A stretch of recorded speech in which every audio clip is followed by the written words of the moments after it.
brain doesn't comprehend your logic. I'm assuming if you're all giving me the same logic, then I am willing to must therefore be logical. Perform a strength check with the panda to try and tie him up if anyone else has some hempen rope. I have some hempen rope. I offer to tie myself up. It's become something different. You managed to persuade him to tie himself up.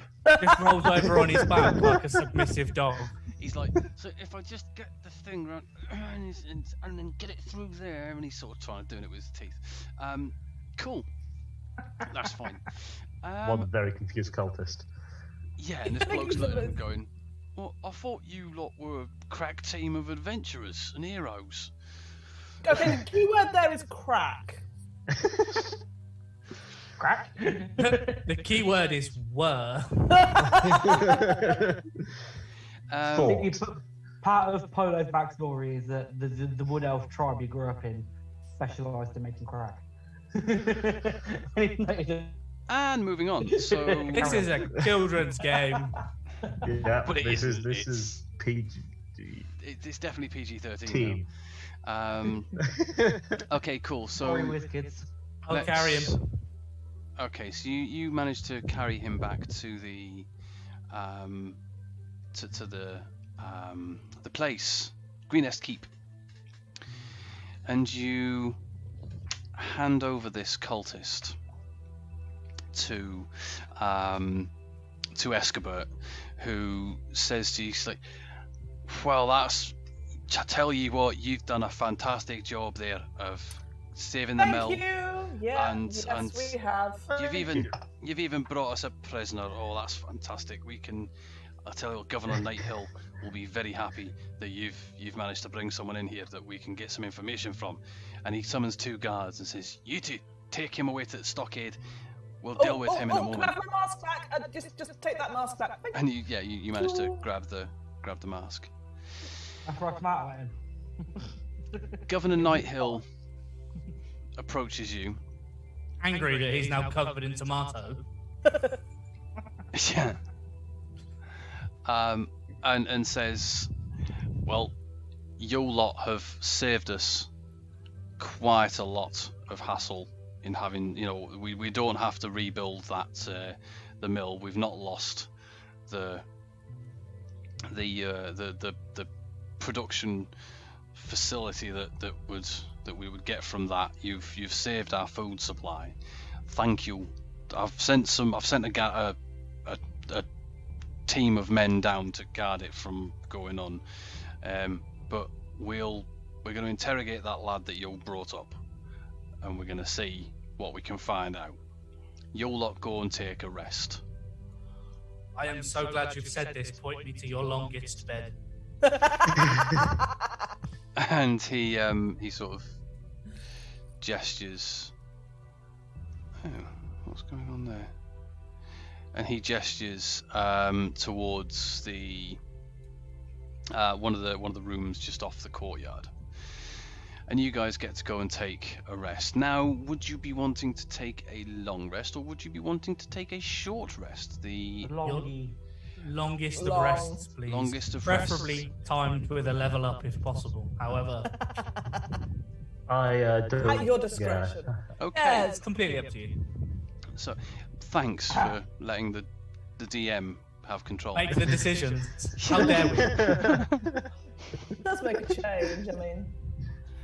Cool.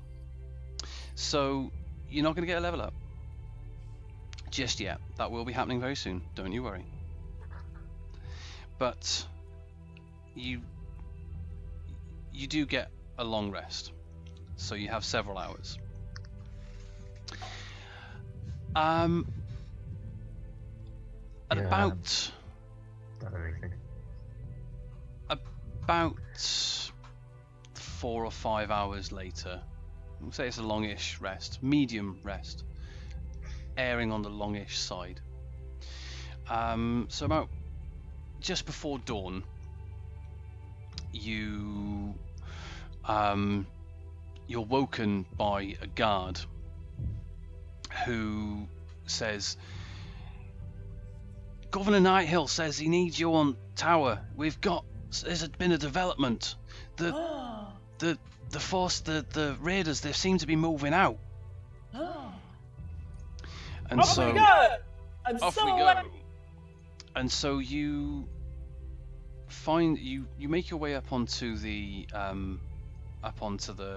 tower, up onto the gatehouse. So I just need to move on to here. Oops. Let's get rid of those. So if you're moved over, you guys should be on the far right. Got it. Yep. Okay.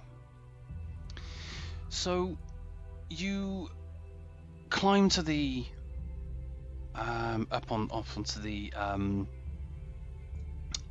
walls, the crenellated walls of the keep, and you look out and you can see some of the devastation from where you are. You can see some of the devastation of the of this particular raid. You can see a few bodies of kobolds and citizens and soldiers, a few fires burning still, and wagons abandoned with furniture on the path to the keep where members of the village were rushing to escape the blades of the invaders.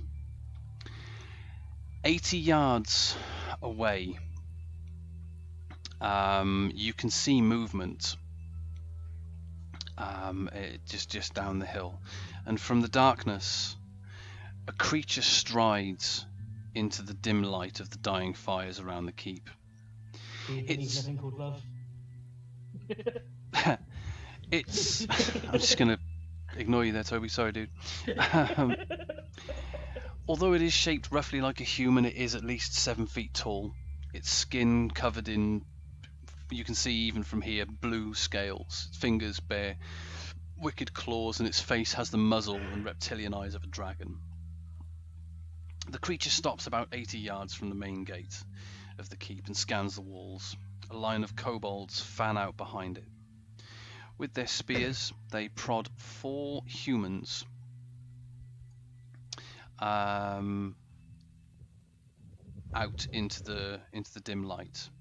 You can make out a woman, a teenage boy in a blood-soaked tunic, and 2 children. Then the creature, a half-dragon, hails the keep. Defenders of Greenest, this has been a successful night and I'm feeling generous. Do you see these 4 pitiful, useless prisoners? We have no need for them, so I will trade them back to you. Send out your best warrior to fight me, and you can have these 4 in exchange. From behind you, you hear one of the guards, a sergeant, shout, "No, Daisy!" And he says, "That's my sister! I'll fight you!" And he starts to make his way towards the gatehouse as Escobert and 2 other guards hold him back. Governor Nighthill approaches you and says, "My friends, you've demonstrated your prowess many times throughout this frightful night. I realise it's an awful burden to ask you to bear, but any one of you surely would have a better chance against that horror than any of my men would. Please." I volunteer as tribute. This is not my No, fight. neither. As we got, well, how are we going to work it? Have we had a long rest? Yeah. You've had a pretty long rest. Then I see Polo put his hand up and tap him on the shoulder, and I say, "With all due respect, my bipedal friend, there is something in me that gets going when I fight. And I don't think he's going to hurt me as much as he hurts you. So, But I protest that Polo, defender of life, must defend life. Polo, the black and white, will defend life. Polo the Grey must stay to fight another day. Take a seat." You cannot. I you look at cannot Sid argue like- with poetry. I mean, glorious. I turned to the bard and asked if that poetry was slam poetry. Absolutely. Yep, that's exactly what it was. I sit down. I've been dunked on. So you make your way out Yeah. into the. So let's find you. You are. Can I put some good berries in his pocket?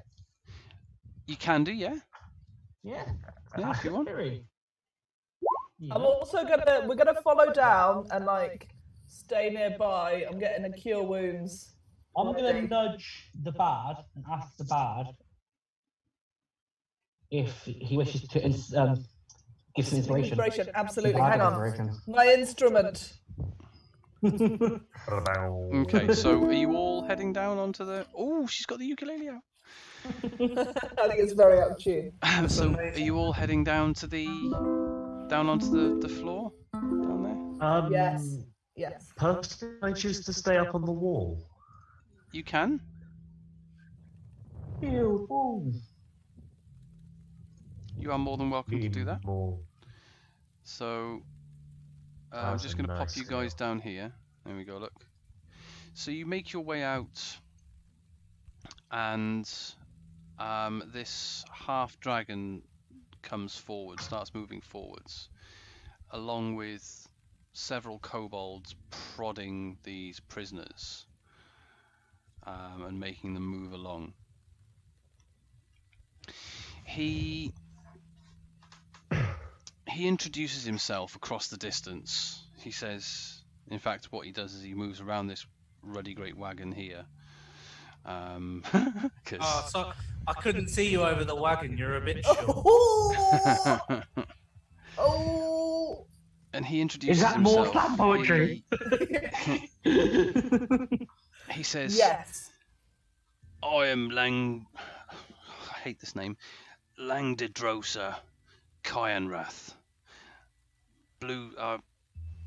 Bless you. I'm the half-dragon serving in the cult of the dragon. I command these troops, and this raid has been a successful one. I will take on one of you under the following rules. I will fight one-on-one with anyone who chooses to stand toe-to-toe with me. The children may go into the keep, but the woman stays here until the fight is over. If anyone else interferes in the fight, she dies.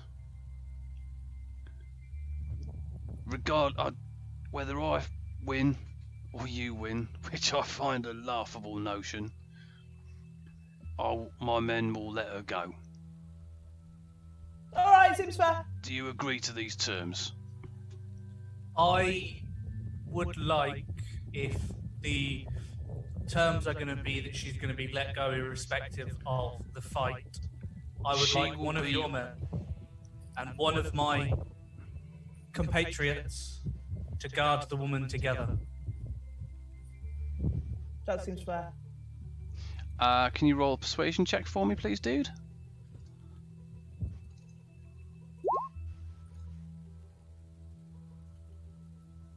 It's that -1 right there.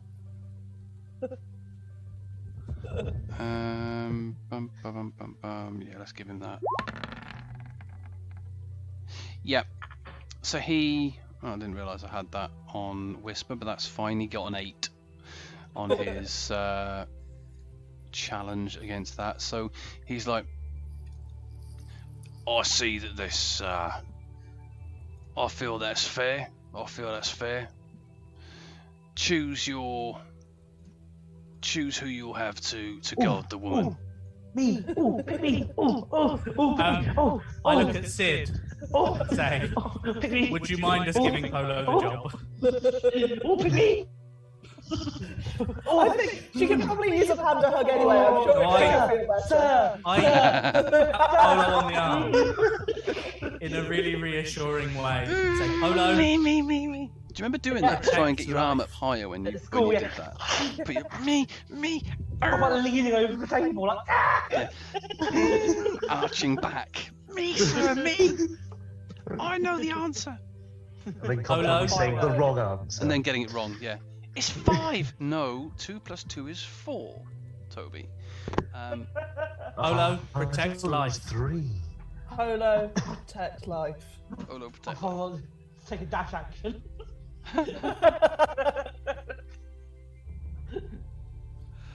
Give her a hug. Look after her.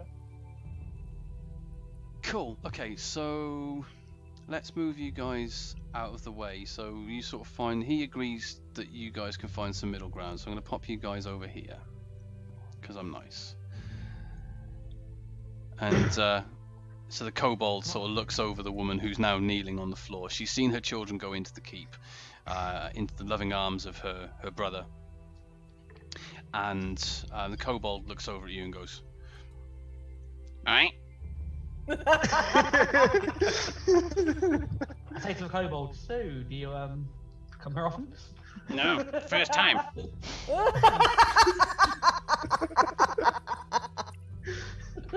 Yeah. Th- Same. Yeah. I heard it was a nice place to visit. We happen to be coming here on a business trip. I say why not? Are they paying expenses? No. We take expenses out of loot. So, you know. Oh. Are you interested about hearing? Are you interested in hearing the word of life? No. Do you have any pamphlets? Actually, yes. Just I'll take a pamphlet.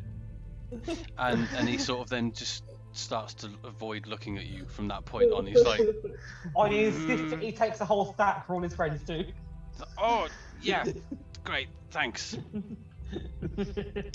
and so Kianrath moves forwards. Moroth, did you want to get yourself ready? Yeah. I'm gonna play him a inspiring song. Yeah. Fill him full of inspiration. I am going to talk to my blue-faced friend and say, I assume we're going to observe the niceties and bow. If you feel that that's something you want to do, then please, by all means. I most certainly do. So I step towards him. Man, that voice is killing my throat. So you... Better kill him off quick then. Yeah, he's not going to talk much. So he says, if you wish to bow, then please do, feel free. I will not take advantage of you. You have my word. I feel we both should. Okay. And so he starts to bow, but he doesn't take his eyes off you. He's listened to Bruce Lee and Enter the Dragon, and never take your eyes off your opponent. And he's sort of... Fine. Nod my head too. Cool. Roll for initiative, please, dude. First things first, can I use my bardic inspiration on initiative if this goes horribly well? Oh, can you use bardic inspiration on initiative? I think you... Any roll, isn't it? I It's believe. any roll. yeah, it is any roll, so yeah. So, yeah, I assume it'd be an ability check or a saving throw. Absolutely. 21. Okay. While Lang, this is going on, I'm going to get close to this fire. or Kianrath, I'm going to call him, because... Oh, and he gets a 3, so he is going second. Woo! So he starts to circle you. Yep. He's sort of, although they're currently stood stock still. Oh, sorry, I just removed you from the thing. Let's get you back in there. He is, he's sort of looking at you, eyeing you up, sort of weighing up his options here. How would you like to proceed? I am going to bonus action go into a rage. Ooh, get a rage on. Yeah, I go am for going it. to get my rage on, step forward and try and greatsword him. Try is a very good word. I'm Wow, going to hope a 23 hits. it does. Total of It's- 16 damage. Yes. Maths. Oh, maths, don't fail me now. No. There we go. Wow. That sum seems so ridiculously hard to me then. Cool. Okay, so you sort of walk up, you come out of your bow and you just go, "Ugh," and just bring this great sword down on him, Yep. catch him on his